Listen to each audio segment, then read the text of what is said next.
Senhor, formoso és,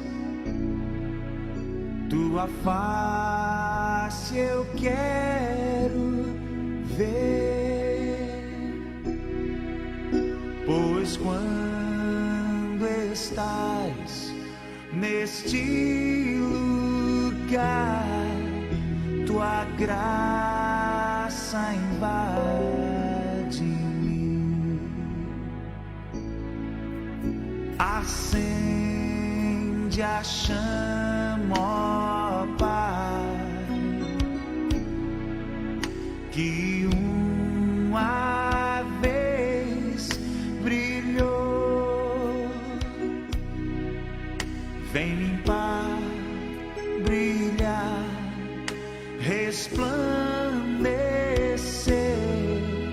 o meu primeiro amor. Senhor, formoso és, tua face eu quero ver, pois quando estás neste lugar, tua graça invade-me, acende a chama, ó Pai, que uma vez brilhou, vem limpar, brilhar, resplandecer o meu primeiro amor. Senhor, formoso és, tua face eu quero ver, pois quando estás neste lugar, tua graça invade-me, acende a chama, ó Pai,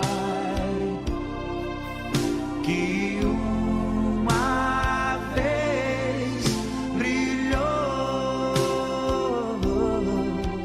vem limpar, brilhar, resplandecer o meu primeiro amor. Vem limpar, brilhar, resplandecer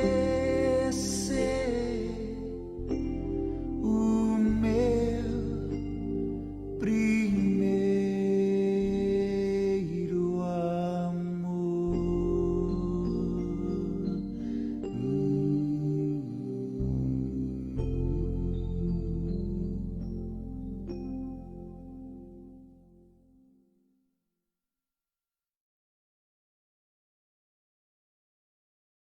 Não há Deus maior.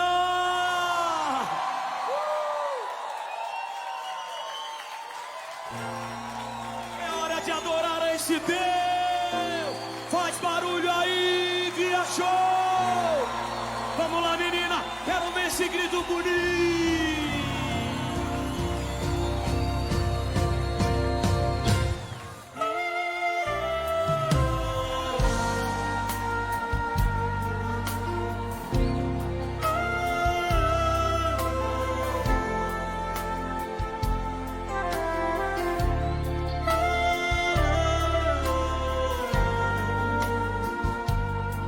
Eu quero ver vocês cantando, hein? Foi pro rio que Deus deu, e do rio foi para as nações. Agora, manda ver!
adore ao Senhor assim. Oh, meu Deus mais grande, Deus forte, Deus poderoso, que criou o céu, que criou a terra. Não há esse Deus como comparar a outro Deus. Joga a mão pra cima na honra.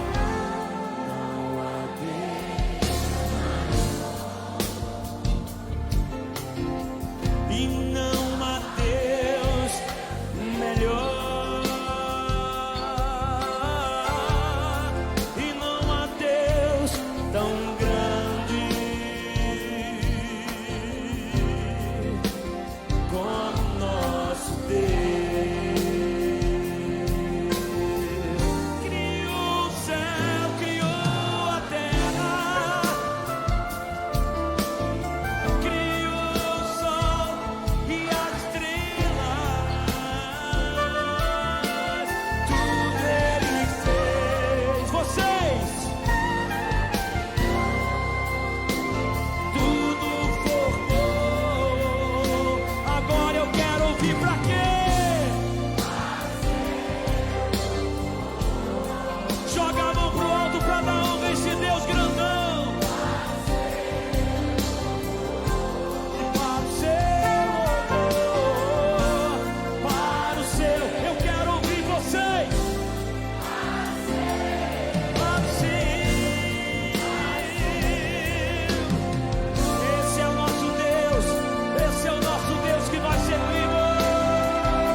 Suas mãos, se eu colocar, olhe para as suas mãos, as minhas mãos sobre os enfermos, eles serão curados.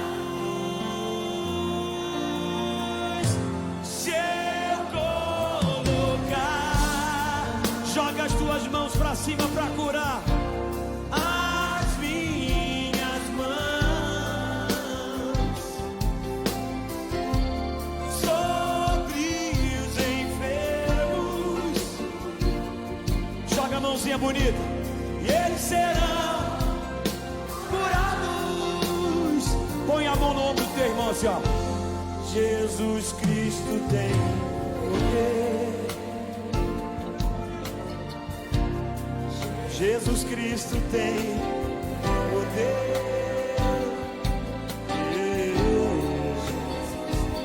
Jesus Cristo tem poder para curar a mim e a você, para curar a mim e a você, para curar a mim e a você. Para curar a mim e a você.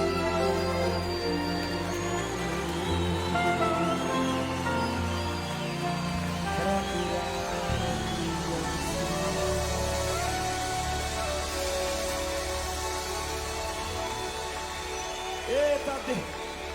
Agora é pra chorar. Agora não tem jeito. Agora nós vamos cantar.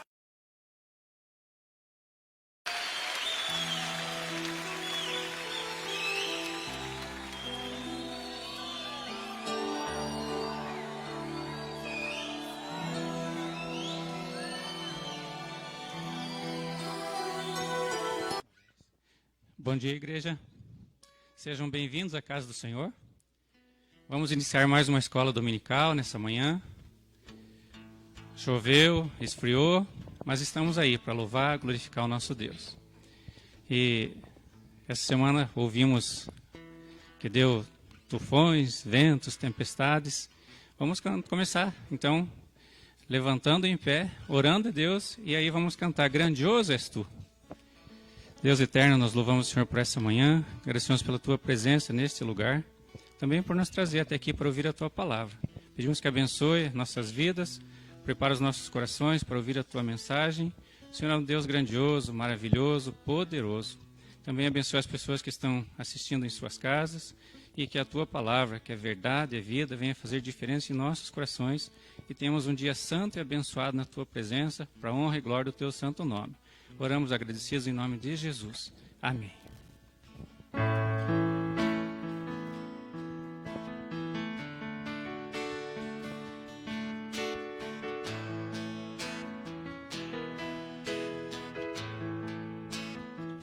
Senhor meu Deus, quando eu maravilhado os grandes feitos vejo da tua mão, estrelas, mundos e trovões rolando a proclamar teu nome na amplidão. Canta minha alma então a ti, Senhor, grandioso és tu, grandioso és tu. Canta minha alma então a ti, Senhor, grandioso és tu, grandioso és tu. Quando atravesso bosques e florestas, ouvindo a brisa, pássaros cantar, ou vejo além montanhas altaneiras, o seu poder e glória proclamar. Canta minha alma então a ti, Senhor, grandioso és tu, grandioso és tu. Canta minha alma então a ti, Senhor, grandioso és tu, grandioso és tu. Quando percebo que na cruz maldita, por teu amor, Jesus morreu por mim e me livrou do jugo do pecado, ali vertendo sangue carmesim. Canta minha alma então a ti, Senhor, grandioso és tu, grandioso és tu. Canta minha alma então a ti, Senhor, grandioso és tu, grandioso és tu. Quando afinal em resplendor e glória Jesus abrir as portas da mansão, eu hei de estar de joelhos entre os santos, na mais humilde e vera adoração. Então cantar eternamente ali, grandioso és tu, grandioso és tu. Então cantar eternamente ali, grandioso és tu, grandioso és tu. Amém. Elisa, ora. Pai querido, muito obrigado porque grandioso és tu, Deus, e O Senhor é grande e é poderoso e nós somos tão pequenos e pobres pecadores diante de Ti, Deus. Obrigada porque mesmo nessa condição de sermos pequenos diante de um Deus grande, o Senhor nos ama e nos dá o Teu perdão, nos dá a Tua graça, derrama a Tua misericórdia sobre as nossas vidas dia após dia, Deus. Obrigada porque podemos estar na Tua casa, podemos louvar o Teu nome, podemos estar em comunhão com os nossos irmãos. Isso tudo é graça também do Senhor, Deus. Eu peço que perdoe os nossos pecados, Deus, e que esses louvores que estamos cantando possam estar chegando até Ti, Deus. E também, depois, quando o pastor Marcos trazer a palavra, ela possa alimentar o nosso coração, Deus, e a gente possa também aprender mais de Ti segundo a Tua palavra, Deus. Que o Senhor nos abençoe no restante desse culto, desse dia também, Pai. Em nome de Jesus, amém.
Agradecemos por poder cantar louvores ao Teu nome e pedimos a Deus que o Senhor nos ensine a amar, a perdoar, a ouvir a Tua voz e praticar os Teus ensinamentos.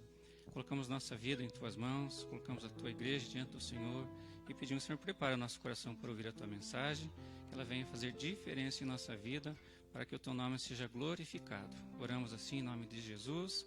Amém. A igreja pode se assentar. A palavra está com o pastor.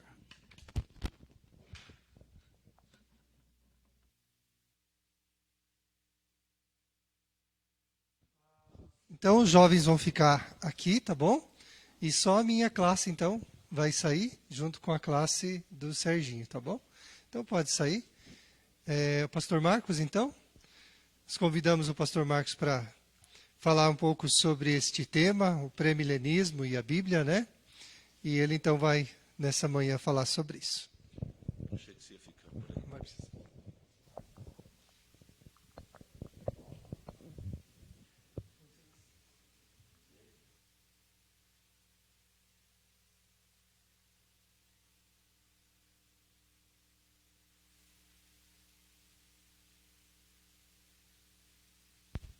Acho que deu. Bom dia para todos. Então, eu vou falar assim, bem de uma forma geral, não muito específica, mas aquilo que eu entendi, aquilo que eu creio. Alguns que ainda são do tempo do tio Milton, talvez lembram algumas coisas, porque o pai gostava de falar sobre o Apocalipse. Eu também gosto, mas não sou tão entendido assim. Mas vamos lá. Aí, na medida que a gente for estudando, se vocês têm alguma coisa, uma pergunta, você já pode levantar a mão e fazer a pergunta, certo? Não precisa esperar para depois fazer as perguntas. Deu uma dúvida, deu alguma coisa que você não entendeu, levanta a mão e pergunta. Então, assim, meu pai, ele aprendeu com muito da teologia dele com o pastor Francisco Leonardo, aquele missionário holandês que foi missionário no oeste do Paraná, depois foi reitor no seminário que foi estudar.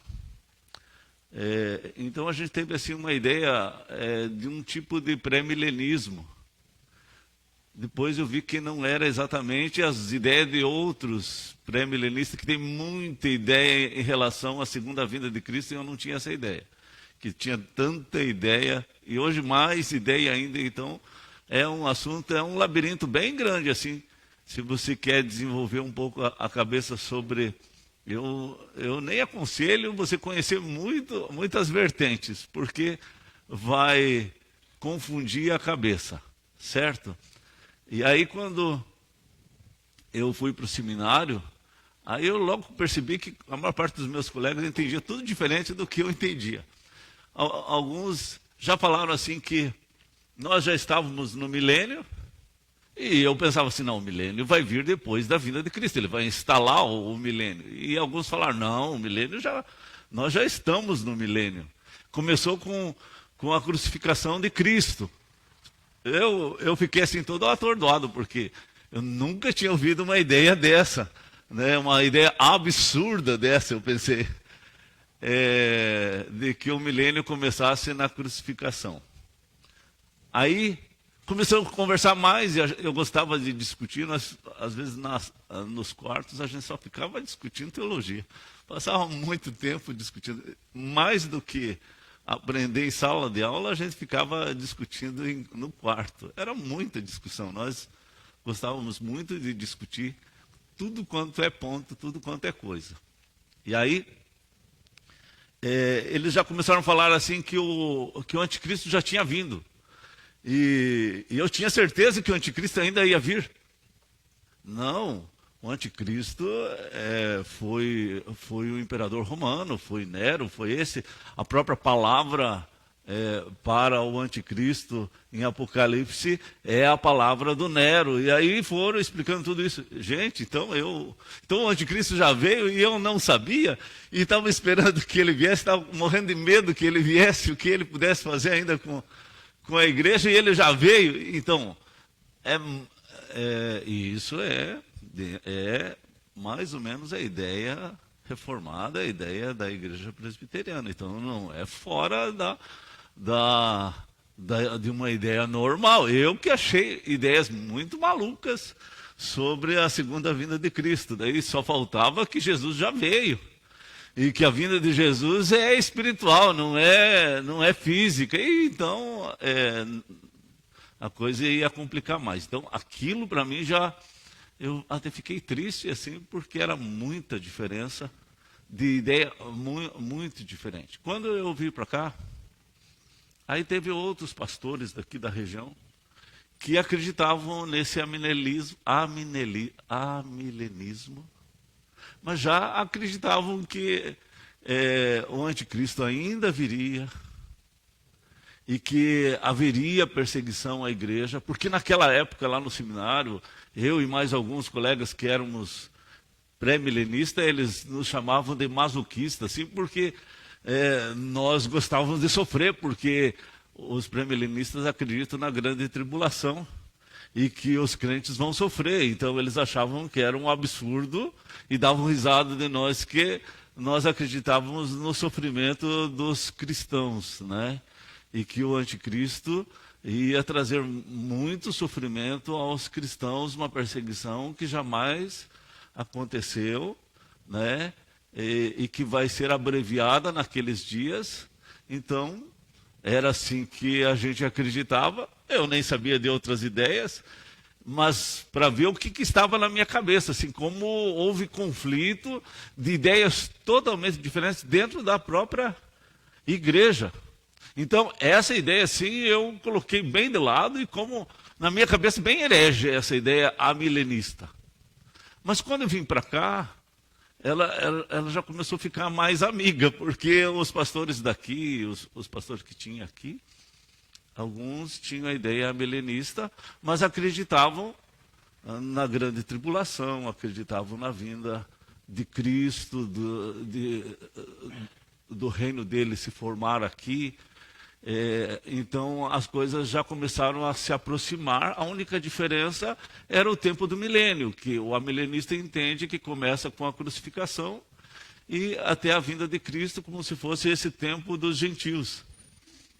Aí eu disse, bom, aí tudo bem, já não ficou tão longe, as ideias não complica tanto assim, porque no geral somos bem parecidos, falamos praticamente a mesma linguagem, só não haverá um tempo de milênio à frente da vinda de Cristo.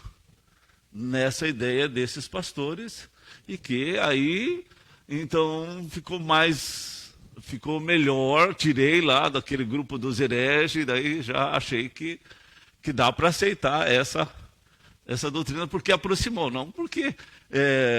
mas isso eu estou dizendo da minha experiência, daquilo que eu entendo por certo e aquilo que eu entendo por errado, né? Então, ficamos mais amigos dos amilenistas, certo? E depois eu comecei a estudar mais e comecei a ver assim que há muita ideia de pré-milenismo, ideias muito loucas, bizarras. Então eu fui me distanciando das ideias pré-milenistas, porque você vai estudando e você vai vendo que as pessoas fogem muito dos textos bíblicos e elas vão capturando aquelas ideias gerais da doutrina deles. Como eu estava lendo Berkhoff, então lá no seminário, o livro principal para estudar teologia é Berkhoff, e agora antes de vir para cá eu fui dar uma relida em algumas coisas para ficar mais fresco na cabeça. Então aí ele fala assim que boa parte dos pré-milenistas tem a influência de Scofield, que aquela Bíblia de Scofield, que são 7 dispensações, e eu nem vou falar sobre isso, que agora não lembro nem de cabeça quais são todas as dispensações que as igrejas passaram, mas sempre assim, Deus dá uma prova para o seu povo não passa nessa prova, vem o teste, vem o juízo porque errou, aí Deus começa tudo de novo, vamos dizer assim, lá em Adão, daí não deu muito certo, daí vem ele é expulso do paraíso, depois também já não deu muito certo, porque já vem o dilúvio, juízo, depois já não deu muito certo, que vem Babel, e Deus dispersa. Então ele vai fazendo tentativas para dar certo, e não dá certo, ele começa tudo de novo, um novo plano. E pelo que o Berkhoff fala, então também a ideia do milênio seria mais uma tentativa, faz a tentativa de recuperar o povo, mas o povo não recupera. Aí, então o diabo, ele é solto para fazer juízo, e aí vem para tentar, e daí vem o juízo sobre os que caíram nas tentações. Eu não sei se daí, eu não creio muito nessa questão dessas tentativas, mas aí eu entendi assim, o que ele estava querendo dizer assim, que às vezes a pessoa ela interpreta a Bíblia de acordo com uma ideia maior que ela já tem na cabeça. Aí coloca lá o milênio dentro daquelas ideias que já estavam lá na sua teologia. Sempre eu tive dificuldade, não acredito numa posição que a maior parte dos evangélicos acreditam. Não sei se vocês viram aquele filme, Deixados para Trás. Então, Deixados para Trás, ele segue uma ideia que é da maioria dos evangélicos, que ela é pré-milenista, mas que quando Jesus vem, ele vai arrebatar os crentes verdadeiros, os fiéis. E os infiéis, os crentes relaxados, vão ficar. Então, é o arrebatamento dos fiéis, e os meia-boca todos ficam aqui. E daí vão participar da grande tribulação. O anticristo vai fazer com que eles sofram e eles vão pagar o seu relaxo na fé com o sofrimento até no final serem decapitados. Né? Então, isso é uma ideia que é muito forte. A maior parte das igrejas evangélicas acreditam nisso. E tem muitos filmes que têm essa ideia porque ela é uma ideia muito forte. Eu, particularmente, não acredito que vai acontecer isso. Não acredito que Deus vai selecionar, vai dizer assim, eu vou arrebatar os fiéis e os crentes infiéis vão ficar aqui, porque principalmente os textos não falam isso. E mais, eu não acredito que um crente infiel vai ser mártir na fé. Eu não acredito que você vai pagar o preço de você ser infiel com martírio. Porque na minha forma de entender, o martírio é um dom por excelência. Que só os melhores participam desse dom. Sabia? Na minha ideia, naquilo que eu creio. Porque se você lê Hebreus 11, você vai ver assim, que só os fiéis mesmos que sofreram por causa do nome de Jesus. É Isaías que é cerrado ao meio, não é um crente relaxado lá do Velho Testamento que é cerrado ao meio. Porque quando alguém que é assim meia boca vai sofrer por causa da sua e ser mártir por causa de ser meia boca, dá a ideia de que ele está pagando o preço do seu pecado com o sofrimento. E volta aquela grande ideia da expiação pelas obras, pelo sofrimento.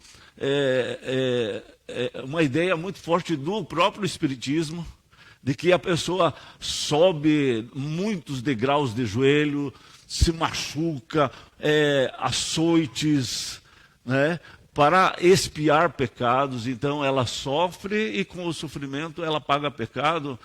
Isso para mim é uma grande heresia. Então isso eu já tiro também essa possibilidade de haver esse tipo de coisa, porque fere um princípio da palavra de Deus, de que só os fiéis e realmente fiéis que dão a sua vida por Cristo, né? Policarpo de Esmirna foi queimado vivo, João Hus foi queimado vivo. Assim, pessoas extremamente fiéis, não os relaxados, não os meia boca. Eu não acredito nessa doutrina, então essa doutrina eu já coloco de lado e não vou atrás desse pensamento. Então, é pré-milenista? Não quero saber. É a maior parte dos evangélicos que acreditam assim? Pode ser, mas eu não quero saber também dela.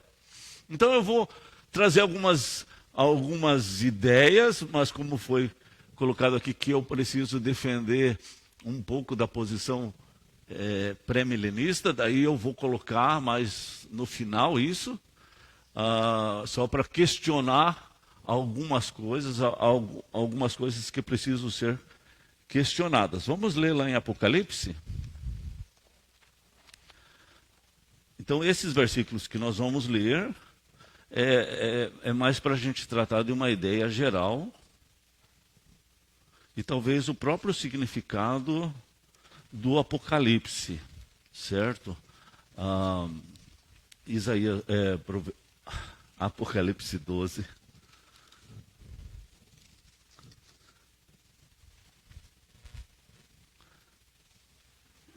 Vamos ler juntos do verso 1 até o verso 6. Apocalipse 12, do 1 ao 6. Viu-se grande sinal no céu, a saber, uma mulher vestida do sol, com a lua debaixo dos pés, e uma coroa de 12 estrelas na cabeça, que achando-se grávida, grita com as dores de parto, sofrendo tormentos para dar à luz.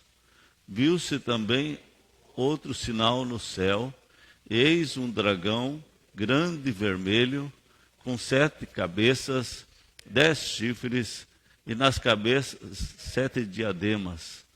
A sua cauda arrastava a terça parte das estrelas do céu, as quais lançou para a terra, e o dragão se deteve em frente da mulher que estava para dar à luz, a fim de lhe devorar o filho quando nascesse. Nasceu-lhe, pois, um filho varão, que há de reger todas as nações com cetro de ferro. E o seu filho foi arrebatado para Deus até o seu trono. A mulher, porém, fugiu para o deserto, onde lhe havia Deus preparado lugar para que nele a sustentem durante 1260 dias. Muito bem. Acho que era bom nós fazermos uma oração, tá? E aí eu vou falar um pouquinho sobre esse texto e alguns versículos depois desse, tá? Nós queremos, Pai, pedir a graça do Senhor, também o temor do Senhor na meditação da Tua palavra, para que a gente possa falar só aquilo que convém, e o Senhor coloque a palavra em nossa boca, não seja a palavra de homem, mas seja a palavra do Senhor, e que ela venha nortear a nossa vida, a vida de todos aqui, Pai. Eu oro em nome de Jesus. Amém. Muito bem, então aqui ele vai trazer uma ideia bem geral. Fala de uma mulher e fala do dragão. O dragão, a antiga serpente, é o que eu creio. O dragão é o diabo. E ele tem 7 cabeças, 10 chifres e na cabeça 7 diademas. Eu não vou falar sobre chifre e nem diadema. Chifre tem geralmente ideia de autoridade, como no caso do boi, tem o chifre, a força do boi estaria muito relacionada a esse chifre, porque é ali onde ele vai ter vitória contra inimigos. Mas eu queria só chamar a atenção sobre ele ter 7 cabeças, que é aquilo que eu já falei no retiro, já falei em outras partes, sobre impérios que dominam e dominaram o mundo. São 7 impérios. Vocês lembram desses 7 impérios?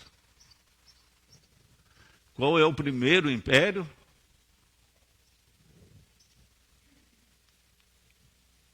Qual é o primeiro império? É o Egito. Depois do Egito, as 10 tribos foram levadas cativas para onde? As 10 tribos. Para a Síria. Então, o segundo império é a Síria. Depois, o povo judeu foi levado cativo para a Babilônia, que vocês acabaram de falar. É o terceiro império e o maior, o mais assim, forte, o mais, assim, o que mais se assemelha com aquilo que é o anticristo. E é uma continuidade de Babel, da Torre de Babel. Então a Babilônia sempre vai representar esses 7 reinos, esses 7 impérios. Sempre quando falar na Bíblia de Babilônia, está falando a respeito desses sete impérios. Depois do Império Babilônico vem qual? Medo-Persa, que é o Irã, a Babilônia é o Iraque. Depois do Medo-Persa vem qual? Grego, de Alexandre o Grande, né? A língua grega, a filosofia grega. Depois vem o 5º império, qual é? O romano, que aí é estratégia, é poderio de guerra, é domínio em estrada, mas foi o império que o cristianismo se tornou a senhora desse império, né? O cristianismo sentou nesse trono, chama-se geralmente na história não de senhor do império, mas senhora, a igreja, né? A senhora desse império. Então, a partir de Constantino, o cristianismo disparou e aí se corrompeu, apodreceu. Então, é o 5º império. Não, é o 6º império. 6º império. Aí vem o 7º império, que é o que eu acredito que nós estamos nele. E aí nós vamos falar um pouquinho sobre ele mais à frente, certo? Mas então, tudo isso já aconteceu. Ali ele fala também que esse dragão arrastou a terça parte das estrelas. As estrelas sempre estão relacionadas aos anjos. Quando Deus, lá em Gênesis 2, verso 1 e 2, criou o céu e a terra, quando fala exército dos céus, são as estrelas, e juntamente com as estrelas, os anjos. Então, por isso que o Espiritismo usa muito a questão de olhar as estrelas para saber o seu destino, saber quem que é a estrela guia, que nada mais é do que a ideia de um anjo da guarda. Quando fala de anjo da guarda, tem muito a ver com um demônio da guarda. Porque é como você vai dominar o seu dragão nos desenhinhos inocentes, entende? São demônios. Não deixam de ser. Aí, essas estrelas, está falando de anjos. Uma terça parte de todos os anjos foi para o lado do diabo. Então, ele tem 1/3. 2/3 estão fiéis a Deus. 1/3 é rebelde a Deus. E ele vai atrás para devorar o filho da mulher quando nascesse. Essa mulher é Israel. O filho dessa mulher é Jesus. A mulher, porém, fugiu para o deserto, onde lhe havia Deus preparado lugar para que nele a sustentem durante 1260 dias. Particularmente, eu creio que esse 1260 dias é esse tempo que Israel ou os judeus estão espalhados pelo mundo inteiro. Certo? Bom, essa era só uma ideia bem geral. Não vou falar de detalhes, mas vamos ler lá o verso 13. O verso é o verso 13. Isso. 13, vamos ler do verso 13 ao 17, que acho que vai dar continuidade a esse assunto. Vamos ler juntos? Quando o dragão se viu atirado para a terra, perseguiu a mulher que dera à luz o filho varão, e foram dadas à mulher as 2 asas de grande ave, para que voasse até ao deserto, ao seu lugar, aí onde é sustentada durante um tempo, tempos e metade de um tempo, fora da vista da serpente. Então a serpente arrojou da sua boca atrás da mulher, água como um rio, a fim de fazer com que ela fosse arrebatada pelo rio. A terra, porém, socorreu a mulher, e a terra abriu a boca e engoliu o rio que o dragão tinha arrojado de sua boca. Irou-se o dragão contra a mulher e foi pelejar contra os restantes da sua descendência, os que guardam os mandamentos de Deus e têm o testemunho de Jesus, e se pôs em pé sobre a areia do mar. Então, eu creio, é uma questão pessoal minha, você não precisa crer dessa forma, eu creio que a Israel, no caso, esse 1260 dias é o tempo que Israel está fora do seu território de Israel, também, ali ele diz no verso 14, um tempo, tempos e metade de um tempo, fora da vista da serpente. Então, tem muitas expressões em Apocalipse sobre isso. Um tempo, 2 tempos e metade de um tempo. Né? Esse dá várias interpretações. Esse 1 tempo, 2 tempos. Muitos entendem que falta ainda a última semana lá de Daniel, que são 7 anos. Então, cada dia da semana seria 1 ano, falta ainda para se completar 70 semanas, 1 semana. Então, falta os 7 anos lá de Daniel. Nesses 7 anos, você dividiria em 2 partes. Então, 1 tempo, 2 tempos e metade de um tempo dá 3 anos e meio, 3 anos e meio, mais 3 anos e meio, 7 anos. Então, muitos acreditam que é o tempo que o anticristo vai agir. Ele é um tempo abreviado, vamos dizer assim, 3 anos e meio ele é pacificador, ele levanta a bandeira da paz, ele que soluciona todos os problemas, e depois os últimos 3 anos e meio dele são anos que ele se volta contra os cristãos, contra o povo de Deus, que diz esse texto. Mas aqui não está escrito isso, é só uma interpretação, certo? Há uma outra que eu também já pensei sobre ela, e pode ser as duas, eu não sei, que esse 1260 dias, que é um tempo que na minha ideia o povo de Israel, o povo judeu, está escondido da serpente, que seria esse tempo dos gentios, que a gente chama dos gentios, também seria 1 tempo, 2 tempos e metade de um tempo. Esse 1260 dias, ou senão 42 meses. Há um outro texto de Apocalipse que fala de 42 meses, que dá a mesma, se você somar 42 meses, vai dar 1260 dias, tudo igual. E lá fala, quando fala de 42 meses, é o tempo que os gentios pisariam no átrio.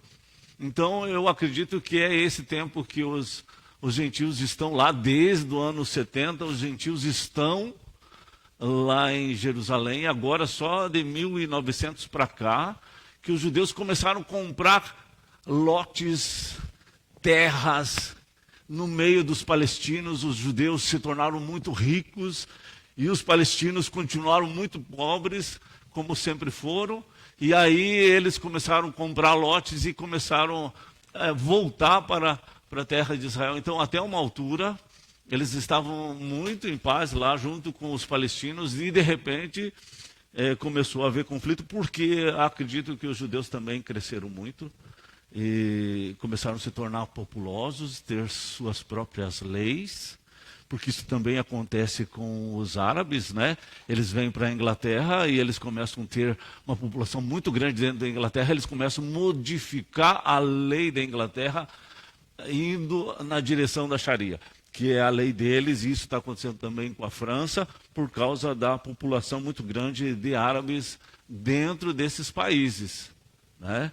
Então a gente precisa ficar bem ligado. Isso aconteceu ali com os judeus. Eles voltaram para a sua terra, começaram a comprar terra, e depois se tornaram grandes, houve guerra, eles aumentaram ainda mais, porque eu não vou me detalhar muito nisso, é uma história bem bonita, grande do nosso tempo, como eles aumentaram bastante os seus territórios, principalmente com a Guerra dos 6 Dias, tá? Aí diz aqui, no final, que o dragão, ele arroja a sua boca atrás da mulher, que seria o povo de Israel, os judeus. Água como um rio, a fim de fazer com que ela fosse arrebatada pelo rio. Não sei se é. Eu, quando leio esse texto, eu penso no que aconteceu no Holocausto contra os judeus. A terra, porém, socorreu a mulher. E a terra abriu a boca e engoliu o rio que o dragão tinha arrojado de sua boca. Aqui eu acredito que é coisa minha. Não está escrito isso aqui nesse texto. Eu acredito que é a Segunda Guerra Mundial. Com os aliados, os judeus foram defendidos. Irou-se o dragão contra a mulher e foi pelejar com os restantes da sua descendência, os que guardam os mandamentos de Deus e têm o testemunho de Jesus, e se pôs em pé sobre a areia do mar. Então, agora o diabo se volta contra os que têm o testemunho de Jesus. Certo? Então, isso de uma forma bem resumida, nessa leitura, eu trago essa ideia. Quero continuar, só que daí não dá para você continuar assim numa leitura sequencial, porque o Apocalipse não funciona assim. Né? Vamos lá para Apocalipse 17. Daí dá para ter uma certa sequência pelo Apocalipse 17, certo? Vamos ler juntos o verso 1, 2 e 3. Veio um dos 7 anjos que tem as 7 taças e falou comigo dizendo: vem, mostrar-te-ei o julgamento da grande meretriz que se acha sentada sobre muitas águas, com que se prostituíram os reis da terra, e com o vinho da sua devassidão foi-se os que habitam na terra. Transportou-me o anjo em espírito a um deserto, e vi uma mulher montada numa besta escarlate, besta repleta de nomes de blasfêmia, com 7 cabeças e 10 chifres. Então a gente vê novamente essa fala dos 7 impérios. Aqui ele descreve esses 7 impérios como uma besta que tem 7 cabeças, né? Eu não sei bem o que é essa besta. Geralmente os estudiosos falam que é um jumento. Hoje na modernidade, uma besta fera do campo poderia ser um lobo feroz. E aí quando você assiste filmes, vem aqueles lobos terríveis, né? Mas que tem 7 cabeças. Então, esses 7 impérios são essas 7 cabeças, movidas pelo dragão, movidas pelo espírito do anticristo. Todas elas. Mas veja bem, no caso de José, ele se tornou amigo de um dos reis, do faraó. Se o faraó representava o anticristo bem que nesse caso se converteu. Entendeu? Vamos pensar no outro caso, Daniel. Com quem que Daniel mais se relacionou? Nabucodonosor. E Nabucodonosor é o cabeça de todos esses impérios, numa ideia. Ele é a Babilônia em si. Ele é o mais poderoso de todos. Na visão lá de Daniel, a estátua que estava descrevendo os impérios que ainda viriam após a Babilônia. O primeiro é a cabeça, que é a Babilônia. E é Nabucodonosor. E Nabucodonosor, na ideia que a gente lê o livro de Daniel, ele se converte, ele passa a acreditar no Deus da Bíblia. Então é um tipo do anticristo, é um espírito do anticristo, que na verdade a pessoa pode se converter, não é toda maligna, assim como pudesse ser rechaçado, tudo como coisa do inferno. Agora o filho dele não se converteu. Deus pesou a mão e destruiu o Império Babilônico nesse sentido, né? Belsazar. Aí tem toda uma história bonita, uma história também triste sobre esse Nabucodonosor, né? Mas também não vou falar sobre isso. Mas deu assim para entender assim que não é, você não podia dizer ele é o anticristo. Ele poderia ter as ações do anticristo, né? Mas ele poderia também se converter. Assim como poderia Constantino se converter de verdade. Então, para os adventistas, Constantino é o anticristo. E quando Constantino, decretou que a igreja cristã seria a igreja do império, é uma ordem do anticristo. Quando ele decreta que o dia do Senhor, o dia da ressurreição de Jesus, é o dia de se consagrar, também é a ideia do anticristo de acordo com os adventistas. Então o que a gente tem que pensar? Que não precisa ser exatamente assim como os adventistas estão falando. Por quê? Porque o que eles dizem nesse sentido? É que um homem, um anticristo, muda a lei do 7º dia para o 1º dia. E nesse sentido ele está cumprindo uma profecia lá de Daniel de mudança de lei. Então, um imperador que manda os cristãos nas arenas, um imperador que mata os cristãos e que os cristãos não abrem mão da sua fé e morrem através de animais ferozes, através de gladiadores, agora eles abrem mão, porque o imperador falou que não é mais o 7º dia, é o 1º dia da semana. Na minha visão, isso é ridículo.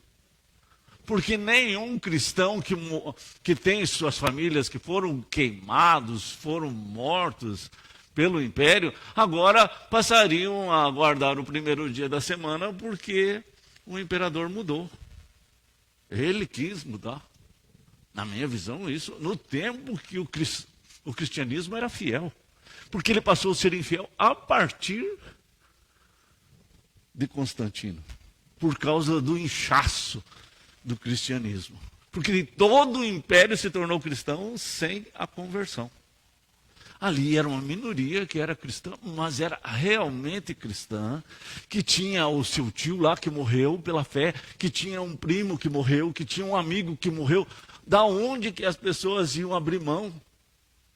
Sabendo do que está acontecendo. Veja assim, no Brasil, nós temos liberdade, temos toda uma influência maligna, os cristãos estão influenciados e a gente é muito frio na fé. Não há uma perseguição. Na China há uma perseguição, há destruição de templo, há morte de gente. Então os cristãos que estão lá, eles são fervorosos. Se o Império Chinês dissesse, agora vocês vão deixar de guardar o 1º dia da semana e vocês vão guardar a quarta-feira, jamais eles iam fazer isso. Porque eles já estão acostumados a não ouvir o Império. Então tem certas coisas, por isso que assim, para eles, para os adventistas, é muito difícil nós sermos assim salvos, porque nós temos a marca da besta. Qual que é a marca da besta?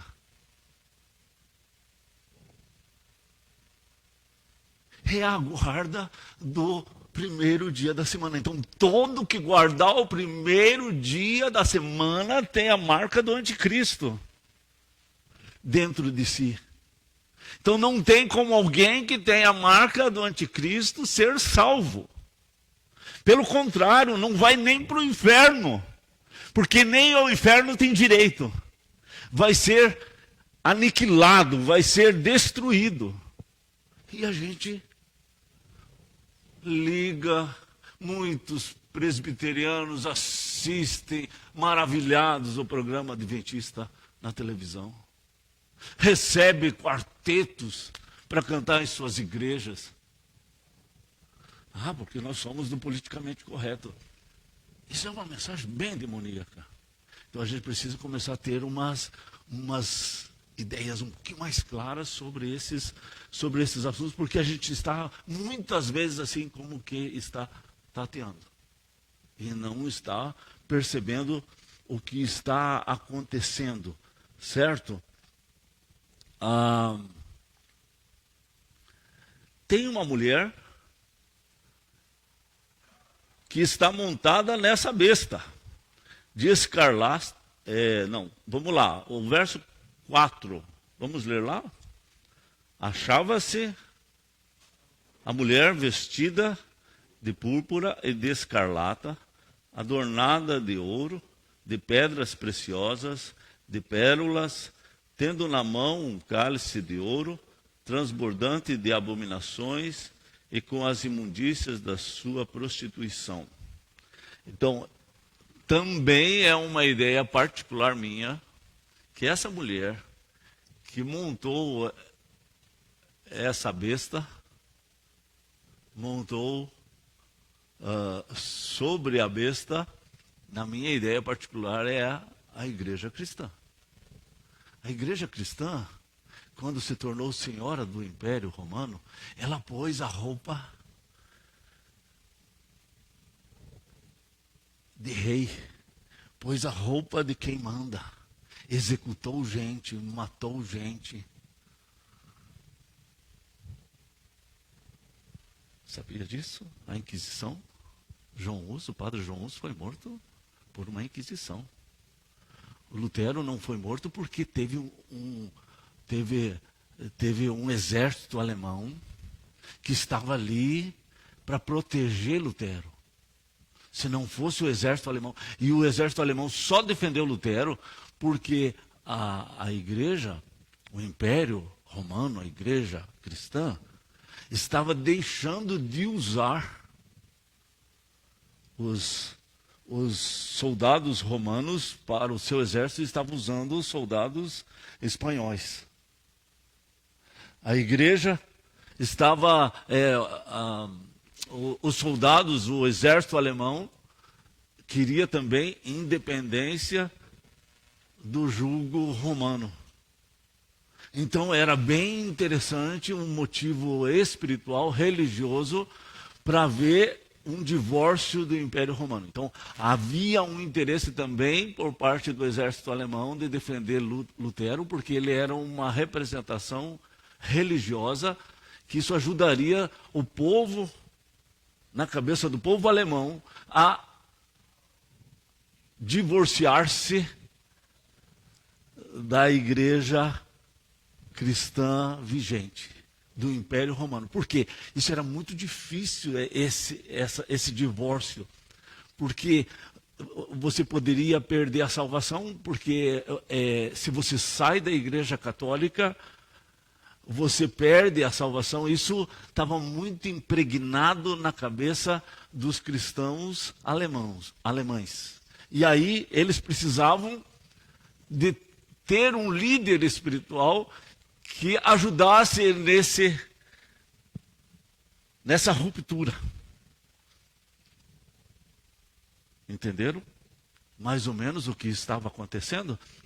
Então, é muito interessante você ficar no poder, porque você manda.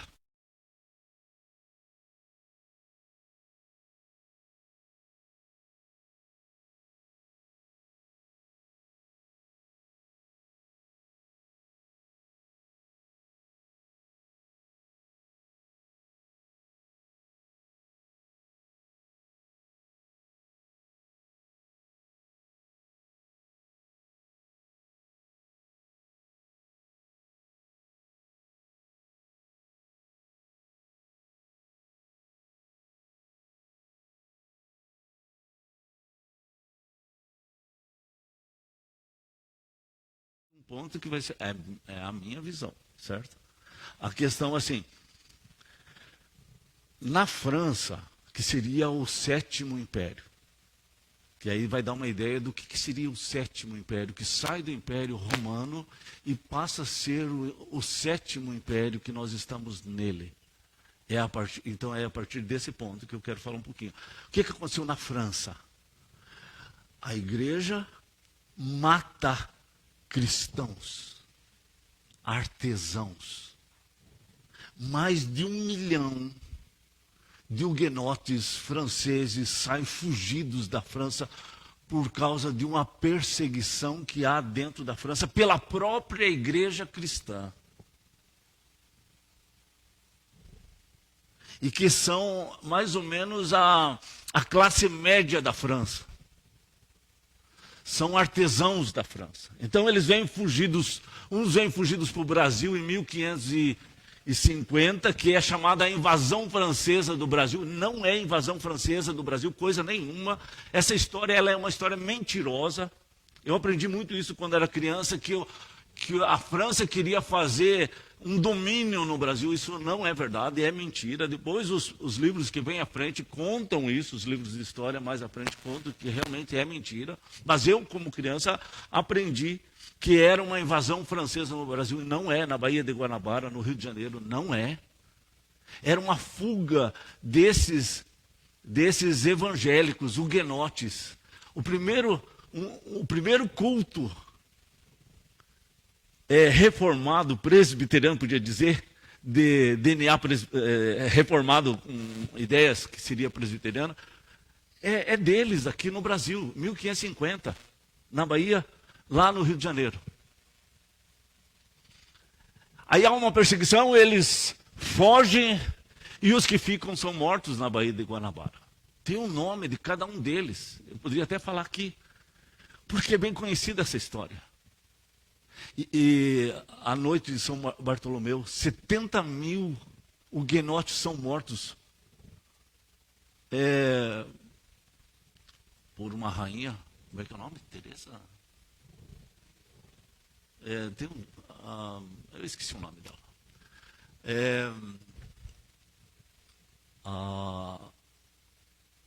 O que aconteceu a partir dali na história? O que aconteceu a partir dessa mortandade de gente? A França cai em declínio financeiro, a França cai em declínio espiritual, Napoleão diz: não tem mais dia do Senhor, porque não existe mais Senhor, então não tem mais domingo, porque não tem mais dia do Senhor. Logo depois ele tem que voltar atrás, porque a confusão é muito grande. Quem que é Napoleão?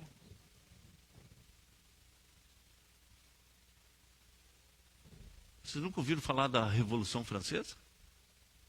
Napoleão é o que começa uma Revolução Francesa, né? A Revolução Francesa, ela nasce vendo cristãos matando cristãos. E é uma mortandade, gente. Só numa noite, 70 mil foram mortos. E fora todos os que fugiram da França. Isso não daria boa coisa. Uma revolução para fazer igualdade, fraternidade, liberdade. Gente, isso aí é a matriz de uma doutrina lá de Babel, de uma doutrina da Babilônia.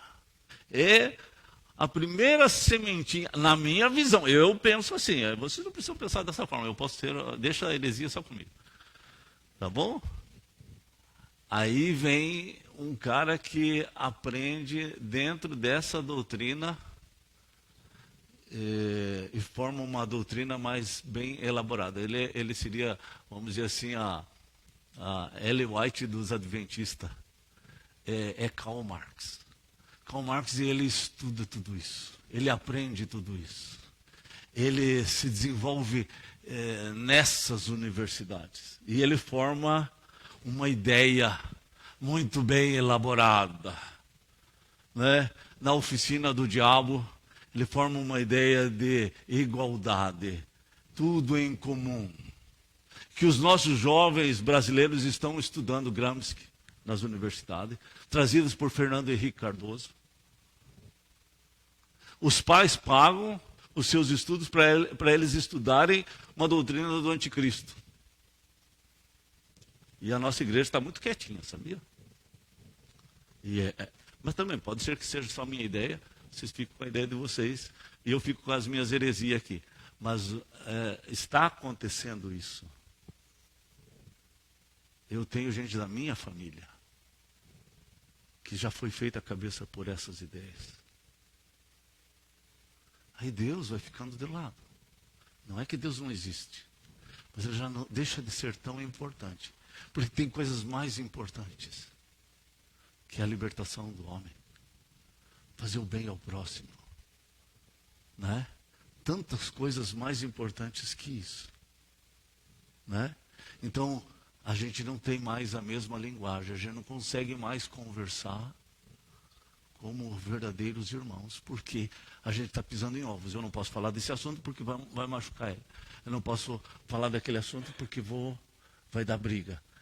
Não posso falar daquele assunto. Então, quando às vezes estou no meio de alguns irmãos, a gente não pode, estou falando irmãos na carne, não pode falar de certos assuntos, porque não fecha.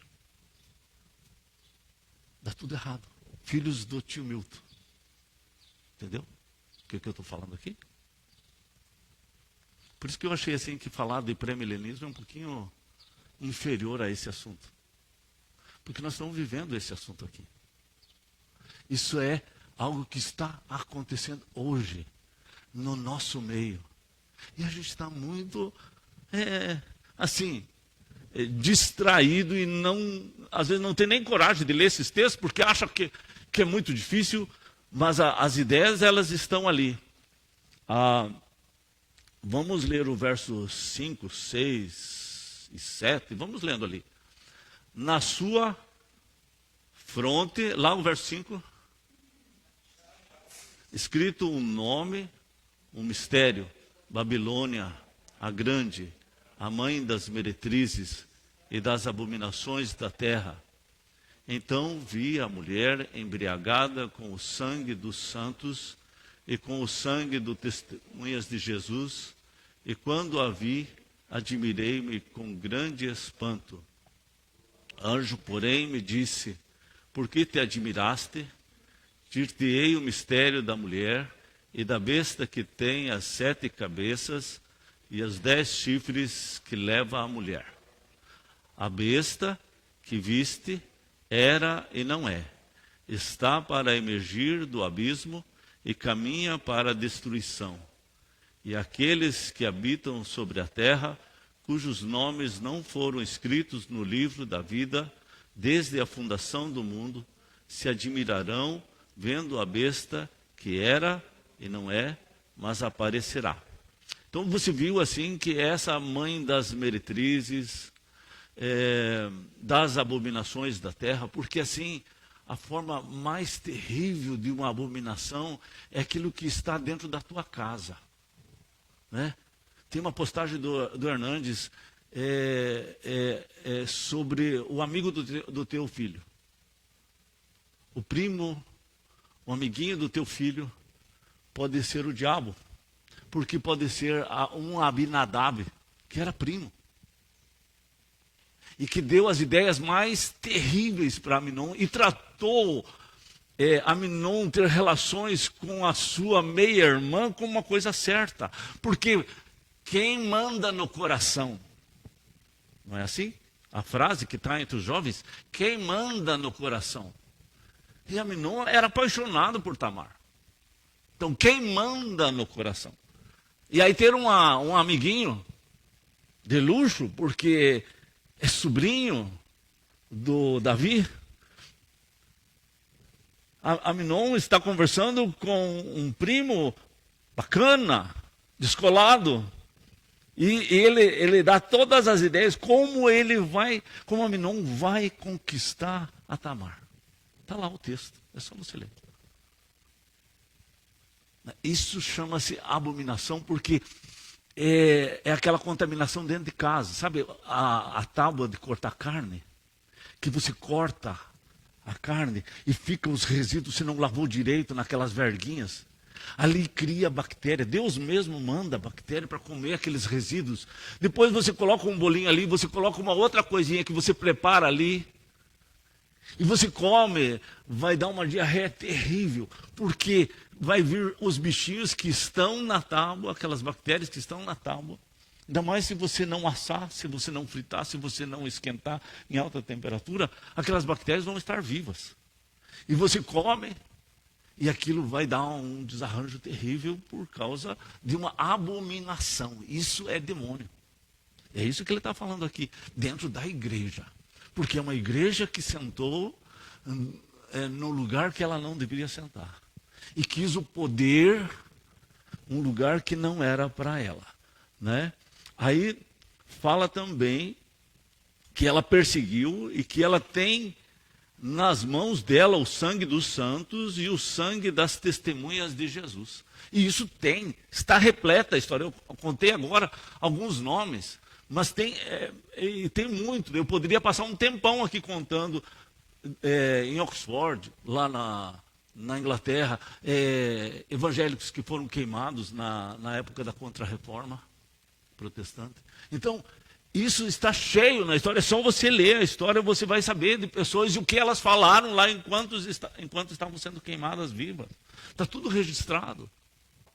Né? A Confissão de Fé Fluminense, que foi escrita por esses que morreram aqui no Brasil, na Baía de Guanabara, está no museu lá na Inglaterra. Ela existe, você pode ler essa confissão. Eles tiveram que escrever uma confissão de fé.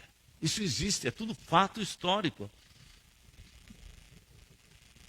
Não sabe quem não quer estudar, quem não quer ir atrás. E vai ficar na ignorância. O diabo está muito interessado na ignorância do povo de Deus. Aí ele fala também a respeito das 7 cabeças de novo, e ele fala de uma característica da besta, que era e não é, está para emergir do abismo e caminha para a destruição. Então é o contrário de Deus, que era e sempre vai ser. E para ele tudo é a mesma coisa. O passado, o futuro e o presente para Deus é uma coisa só. Não tem distinção para Deus.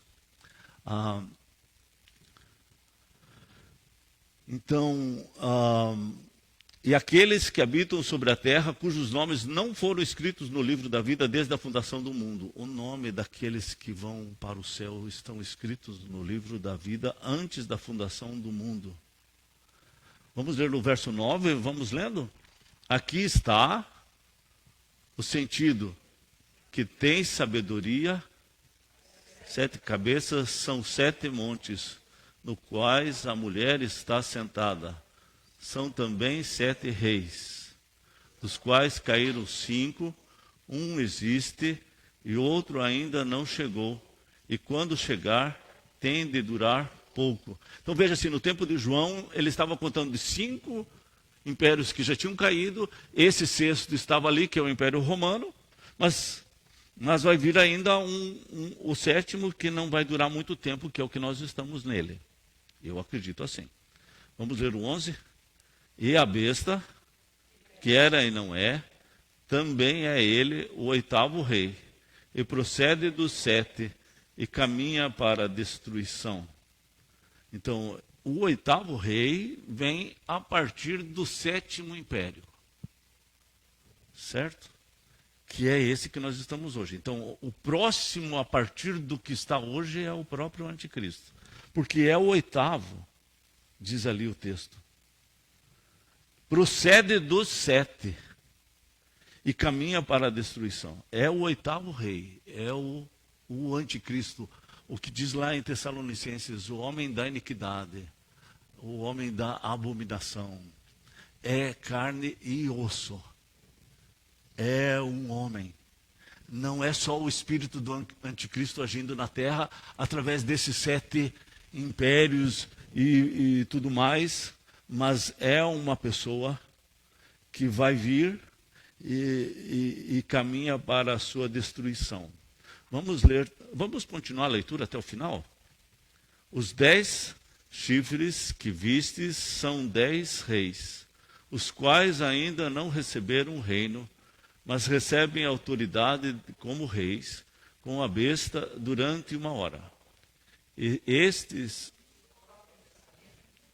oferecem à besta o poder e a autoridade que possuem. Pelejarão eles contra o cordeiro, e o cordeiro os vencerá, pois é o Senhor dos senhores e o Rei dos reis. Vencerão também os chamados, eleitos e fiéis que se acham com ele. Falou-me ainda, as águas que vistes, onde a meretriz está assentada, são povos, multidões, nações e línguas.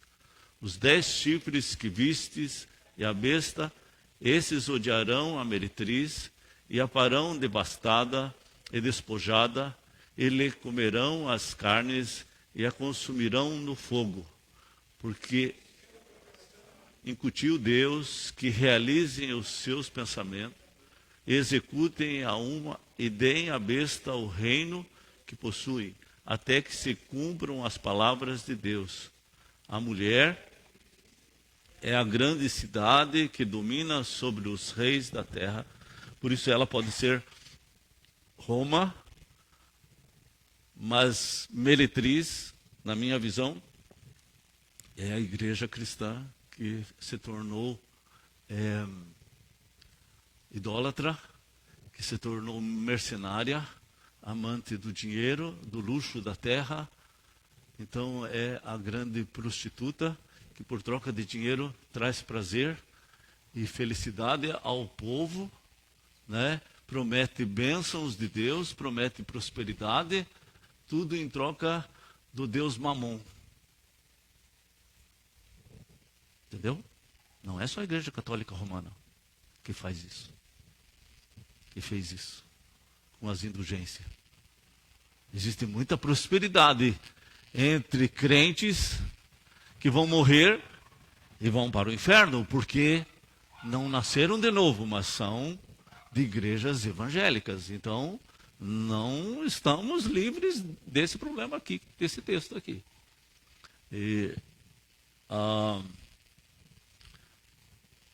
Diz o texto que Jesus os vencerá e os crentes em Cristo também vão vencer, mas que o anticristo e o falso profeta vão despedaçar essa igreja mercenária, né? Então isso está escrito aqui, e eu creio exatamente assim como está escrito aqui, com algumas interpretações que eu faço, que aí você julga se você acredita, se você não acredita, né? Então eu fiquei de fazer algumas ponderações sobre. Eu não estudei sobre pré-milenismo aqui. Até agora eu não falei de pré-milenismo. Porque na vinda de Cristo, aí, eu não sei que horas são agora. 10h15, nós vamos até que horas? Não. Falando sério, é para terminar já, 10h15? Que horas que é para terminar? 10h15. Então, fica para a próxima, certo? Eu ia fazer umas considerações, que era no final, porque daí o Berkoff ele coloca alguns questionamentos sobre a questão de ter o milênio depois da vinda de Cristo. E eu queria daí ler uns textos, mas não vai dar tempo de ler esses textos, para mostrar que essas considerações do Berkoff eu não considero importantes, eu não vejo validade nessas considerações de um grande teólogo da nossa igreja, certo? Que eu estudei muito e aprendi muito com ele, mas algumas colocações que ele faz aqui sobre a impossibilidade do milênio ser depois da vinda de Cristo, ele coloca aqui, eu acho muito infundadas. Um dia a gente pode ter a ideia de falar sobre esse assunto, se nós tivermos tempo, aí eu discuto esse assunto com os irmãos. Alguém tem alguma pergunta de tudo isso que nós já estudamos? não do que vamos estudar, mas do que já estudamos até agora. Alguém tem alguma dúvida? Pode ser uma pergunta que desmonte tudo que eu falei, não tem problema.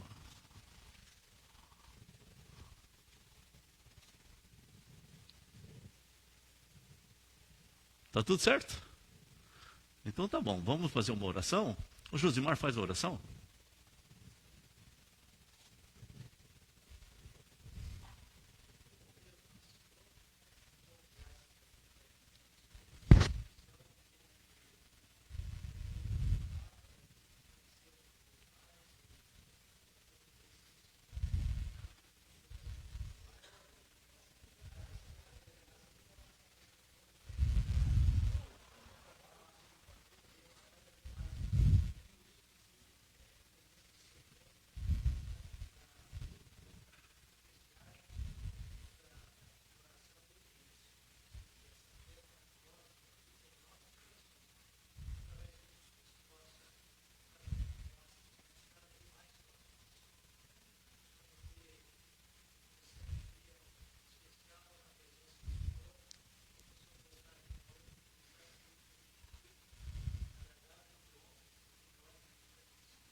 Amém.